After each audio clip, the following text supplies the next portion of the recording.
Et c'est parti! Bienvenue à tous et à toutes. Dans cette petite formation d'introduction, je vous présente les différentes thématiques que j'aborde dans mes formations et je vous offre 4 petites leçons sur des sujets que je trouve fascinants. Je vous présente les points de communication sur le cheval du corps. Je vous explique exactement ce qui se passe quand deux chevaux se rencontrent et font un contact naso-nasal. Et je vous explique comment reproduire vous-même cette conversation-là avec votre cheval, essentiellement comment dire bonjour comme il faut. Je vous donne la véritable raison pour laquelle votre cheval envahit votre bulle et je vous explique au final l'importance et la vraie signification de l'ébrouement. Vous savez, là, l'ébrouement lorsque le cheval fait ça, là. Mais d'abord, qui suis-je?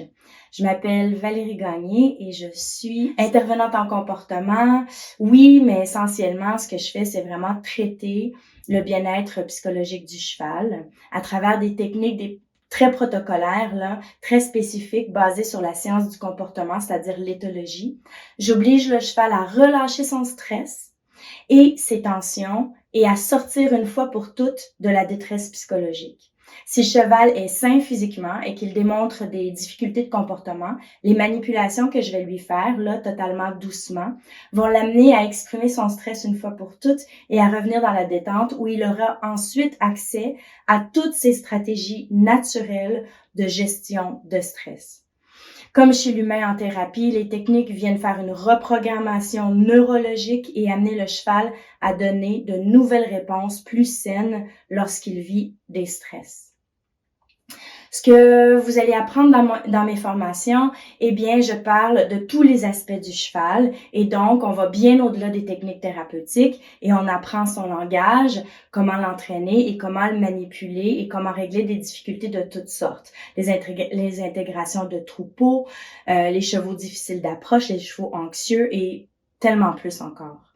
Le cheval est un animal de proie, on le sait. Nous sommes des prédateurs. Eh ben, vous n'arriverez jamais à enseigner à votre cheval là, qu'il ne doit pas s'inquiéter qu'un prédateur va venir l'attaquer. C'est sa nature. Il se sent beaucoup plus facilement vulnérable que nous aux objets, aux situations, aux endroits ou aux environnements et aux sensations physiques. Son seuil psychologique de confort est beaucoup plus bas que le nôtre. Qu'est-ce que ça veut dire quand le cheval s'inquiète et a peur? C'est que son système nerveux répond à l'environnement et ses mécanismes de défense embarquent. En fait, au point de vue du système nerveux, les chevaux et les humains sont pareils. Système dorsal, système vagal, sympathique, parasympathique, détente, stress. Et nos mécanismes de défense sont même pareil, la fuite, la lutte ou la pétrification. Quand le cheval danse sur place, c'est de la fuite. Quand il cesse de bouger, le plus souvent parce qu'on l'empêche, eh ben, c'est qu'il vient d'entrer dans un état de pétrification. Et quand le cheval fait semblant qu'il va mordre au pansage, eh bien, c'est lui qui lutte. La pétrification, c'est, quand on l'empêche de bouger, c'est vraiment un shutdown mental. C'est une dissociation. Quand il fait ces comportements-là, c'est qu'il a besoin de se défendre contre un stimulus. C'est pas qu'il fait semblant, c'est pas qu'il exagère. Il sent que son intégrité physique est menacée. Vous savez qu'il n'y a rien à craindre, mais lui, il ne voit pas la vie comme ça, malheureusement. Donc, connaître les différentes états psychologiques du cheval et savoir quoi faire pour l'aider à revenir en détente, et le ramener vraiment là et le garder dans la détente, c'est le cœur de ce que j'enseigne. Mais il y a tellement plus que ça. Vous apprendrez comment fonctionnent ces 5 sens et donc comment il perçoit le monde et vous apprendrez les gestes à faire pour l'aider. Par exemple, comprendre que les yeux du cheval s'adaptent très très lentement au changement de luminosité, vous expliquera son comportement lorsqu'il entre et sort de l'écurie et vous adapterez vos gestes en conséquence. En domestication, on contrôle tous les aspects de la vie du cheval. On contrôle sa nourriture, sa locomotion, son réseau d'amis, sa reproduction, tout. Eh bien, connaître réellement ses besoins, ses impératifs biologiques, va nous expliquer beaucoup de choses sur ses motivations et ses comportements. Car les besoins du cheval dictent ses motivations et la manifestation de la motivation, eh bien, c'est les comportements qu'on peut observer. Par exemple, le cheval a besoin de mastiquer 16 heures par jour, gros minimum. J'ai pas dit qu'il a besoin de se nourrir et d'avoir un apport de nutriments. J'ai dit qu'il a besoin de mastiquer. C'est un impératif biologique. C'est tellement fort chez lui que c'est un énorme stress s'il peut pas remplir ce besoin-là. Et si ce besoin-là est pas rempli, eh bien, son stress peut se rediriger vers un autre comportement qu'on jugera inapproprié. Le tic du roux, par exemple, est une redirection du stress de ne pas pouvoir mastiquer. Vous apprendrez aussi la théorie de l'apprentissage chez le cheval. Comment le cheval apprend et donc comment lui enseigner. Habituation, désensibilisation, masquage, effet de rebond, inondation, sensibilisation, conditionnement, toutes les subtilités de l'apprentissage chez l'espèce équine. Par exemple, on sait que l'apprentissage par renforcement positif est le seul type d'apprentissage où le cheval, avec l'humain, où le cheval choisit de son propre chef de faire quelque chose. On sait aussi qu'il est incapable d'associer deux événements ou deux stimuli s'ils sont trop éloignés dans le temps. Les recherches scientifiques nous informent aussi que le cheval n'a aucune notion du bien et du mal et qu'il n'a aucune notion de négation, c'est-à-dire ne pas toucher, ne pas babiner, contrairement au chien.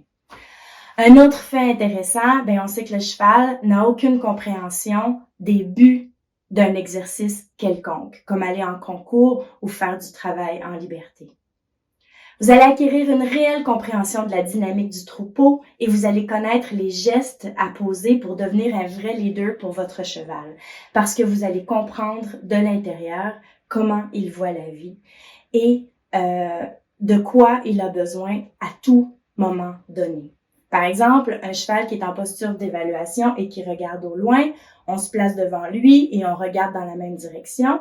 Ça lui envoie le message très clair que nous, on est en charge de la situation et il va cesser de regarder.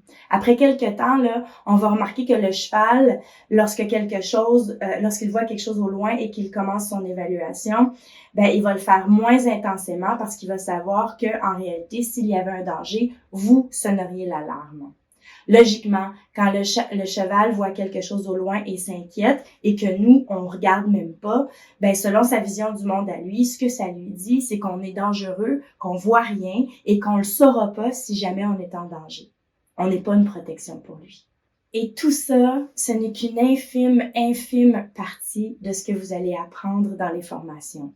Je produis des formations en continu et pour ceux et celles qui veulent aller jusqu'au bout, il sera possible d'obtenir une certification pour devenir vous-même intervenant en comportement équin et aider tous les chevaux à votre tour.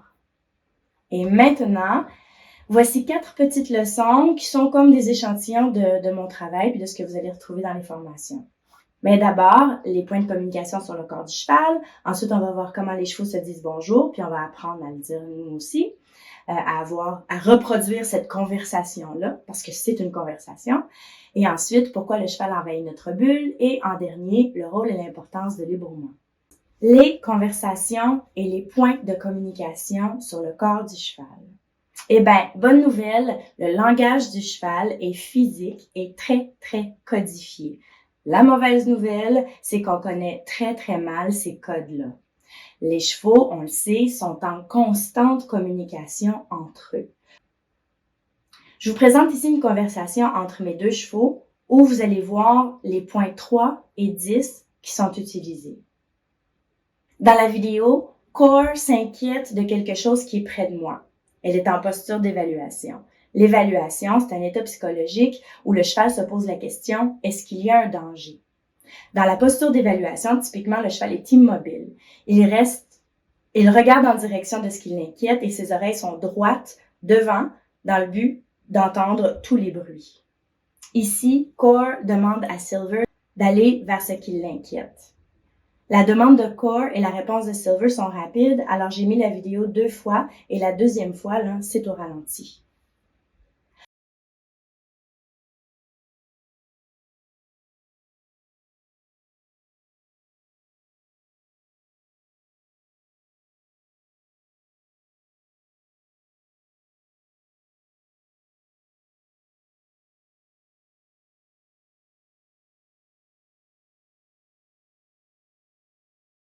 Dans leur communication physique, le cheval communique d'abord en pointant du regard et du museau le bouton du congénère.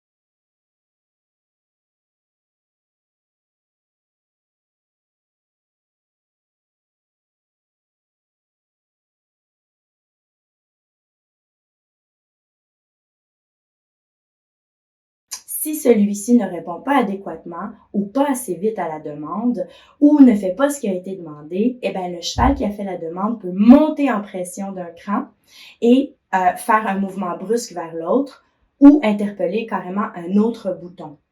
Ainsi, passer du bouton 3 au bouton 6, par exemple. Le bouton 3, eh bien, c'est « donne-moi un peu d'espace, tasse un peu ta tête ». Et le bouton 6, sur l'encolure, c'est vraiment le message « tasse ta tête, puis tes pattes, puis vite ».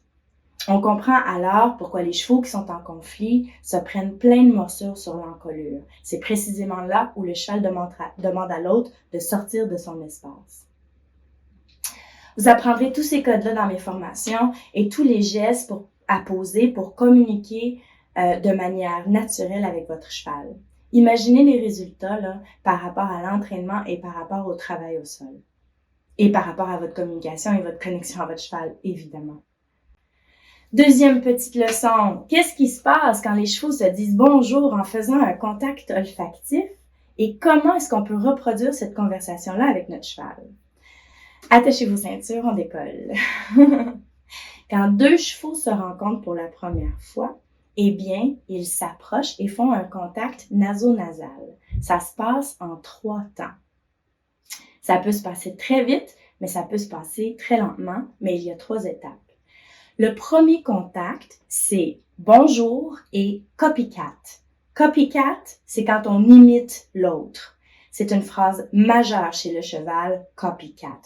Imite-moi, fais comme moi, suis-moi. Donc, le mouvement ensemble. C'est une phrase majeure, donc comme je te suis ou c'est toi qui me suis.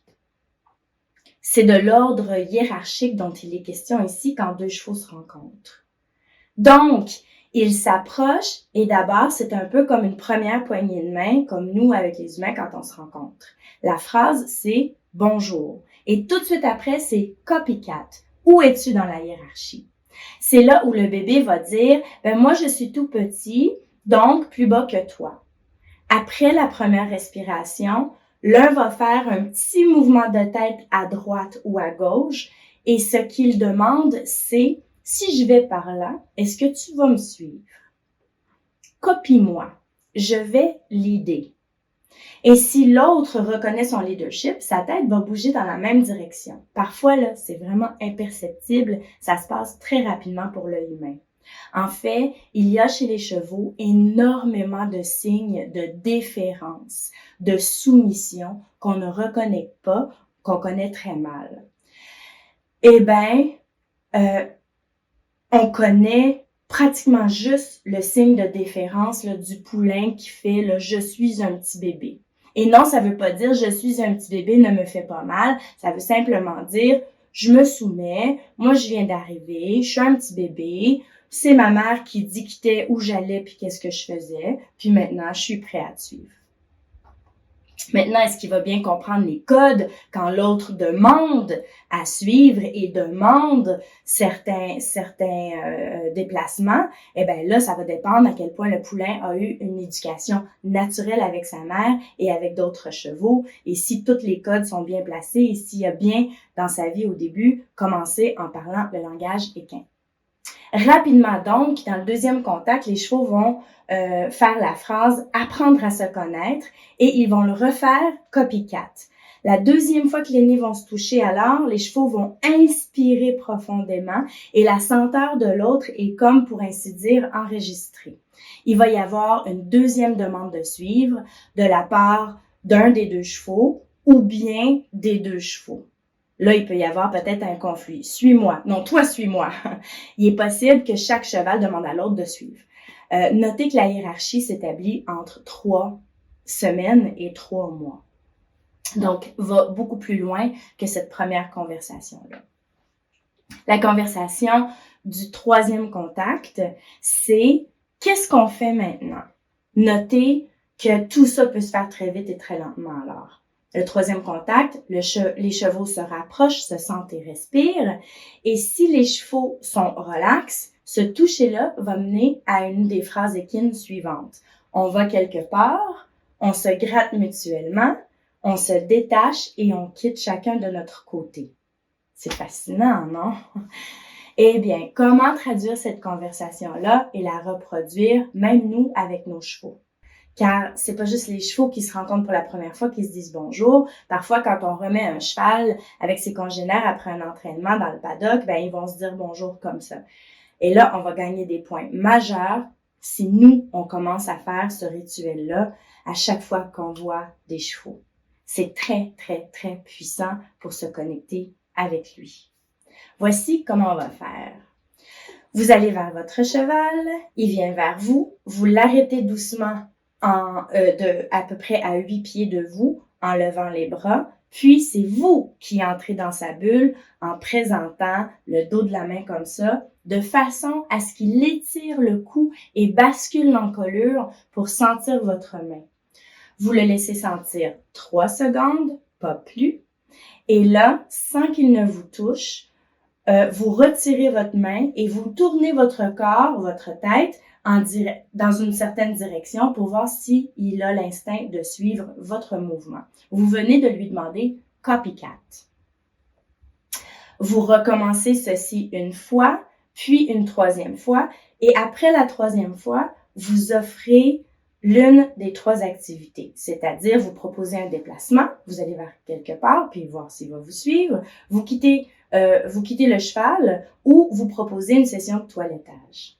Mais rappelez-vous qu'en fait, le toucher est le sens le moins important pour le cheval et que son besoin de contact physique est beaucoup, beaucoup moindre que le nôtre. Troisième petite leçon, pourquoi le cheval envahit notre espace personnel, c'est-à-dire envahit notre bulle? Eh bien, la communication du cheval est physique et il est en constante recherche de sécurité et de détente. La plupart des comportements de nos chevaux ont comme but de se remettre en sécurité et donc de retrouver la détente. Le cheval fuit pour retrouver la sécurité, il attaque pour se débarrasser de la situation qui l'inquiète ou lui fait peur. La première phrase de recherche de sécurité du cheval, c'est de se coller physiquement à un objet dans le but de ne pas être exposé sur tous ses flancs. De manière naturelle, le cheval va chercher à se mettre au milieu du troupeau quand il se sent inquiet, mais il peut utiliser un arbre, un poteau ou un cône dans le manège comme objet de sécurité. Et si vous le menez en laisse et qu'il se colle à vous, c'est qu'il vous utilise comme objet de sécurité. La notion de respect est un concept humain. La notion de respect est un concept humain. La notion de respect est un concept humain. Ah, mon disque saute! C'est pas du tout une variable pour le cheval. L'obliger à reculer ou le forcer à se décoller de nous ne lui apprend absolument rien. Parce que ce sont... c'est pas vrai. Je vais vous dire tantôt qu'est-ce que ça lui apprend. Parce que ce sont en fait ces émotions d'inquiétude qui parlent. Au plus il va apprendre, ben oui, il va apprendre quelque chose, Il va apprendre que c'est désagréable lorsqu'il va vers vous pour se sécuriser et sa peur de vos mouvements agressifs va prendre le dessus sur son comportement de recherche de sécurité. Au plus, il va apprendre que c'est désagréable lorsqu'il va vers vous pour se sécuriser et sa peur de vos mouvements agressifs va prendre le dessus sur son comportement de recherche de sécurité. Mon disque qui saute, hein? C'est très important à retenir tout ça.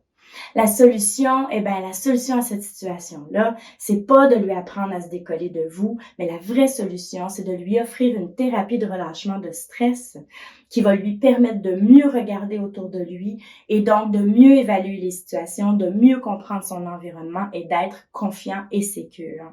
Ça va aussi être de lui offrir plein d'occasions de vous voir à travers tous vos gestes comme un leader avec qui il est en sécurité. Comme ça, il va se sentir en sécurité avec vous, peu importe les circonstances. Il y a tellement plus à dire là-dessus. Je décortique tout ça dans les formations. La quatrième petite leçon, et non la moindre, la signification et l'importance de l'ébrouement. Vous savez, l'ébrouement, quand le cheval se claire les naseaux en faisant « Eh ben, quand j'entends un cheval ébroué, j'arrête tout et je pleure de joie. » J'ai tout gagné, il est arrivé, il est psychologiquement en train de revenir à la détente, il a de nouveau accès à un bien-être intérieur qui lui permet d'apprendre, il a accès enfin à toutes ses fonctions cognitives, à toute son intelligence. Ça dénote un changement d'état psychologique important et les chevaux stressés ébrouent peu ou pas souvent. Et il y a une différence de qualité aussi dans l'ébrouement. Parfois, le cheval ébroue juste un peu, presque du bout des babines. Parfois, on entend un profond son avant qu'il ébroue. Quelque chose du genre, là, comme ça, là. Eh ben, c'est que ça vient de son fond. C'est vraiment un grand relâchement. Ça marque vraiment, là, un retour de la qualité d'esprit et de présence que l'on recherche. Et si vous entraînez un cheval et qu'il n'ébroue pas pendant la session, eh bien, c'est problématique. Et s'il ébroue, arrêtez quelques instants ce que vous faites et permettez-lui de déposer encore plus profondément avant de continuer doucement. Le cheval vient d'arriver. Offrez-lui votre présence. Reconnectez-vous à lui. Respirez vous aussi profondément. Une dernière petite note. Parfois, le cheval mange, puis il ébroue pour se dégager les naseaux. Eh bien, la fonction de relaxation reste la même si la stimulation de l'ébrouement était d'un ordre mécanique. L'effet de relaxation psychologique est tout de même présente. Eh bien, voilà. J'espère que ça vous a plu. Imaginez regarder les chevaux en troupeau et comprendre de A à Z ce qu'ils se disent, toutes les conversations qu'ils ont entre eux. Imaginez pouvoir faire des manipulations thérapeutiques pour transformer le comportement de votre cheval et l'aider à surmonter une fois pour toutes ses traumas et ses comportements difficiles. Imaginez savoir faire une intégration de troupeau avec n'importe quel cheval. Imaginez être en mesure d'entraîner n'importe quel type de cheval et de comprendre à tout moment leur état psychologique et connaître les gestes très cheval pour les ramener là où vous avez besoin qu'ils soient, c'est-à-dire présents, connectés, en douceur. Eh bien, cessez de rêver et suivez les formations et perfectionnez votre méthode de travail avec le cheval et développez votre connexion comme très peu en ont avec leurs chevaux. Je recommande fortement que vous suiviez les cours dans l'ordre qu'ils sont produits et vous pouvez aussi me contacter directement et booker une session Zoom ou en présence pour approfondir la matière, poser toutes vos questions et résoudre des difficultés que vous allez rencontrer là, avec vos chevaux. Et là-dessus, je vous laisse et que le cheval soit avec vous.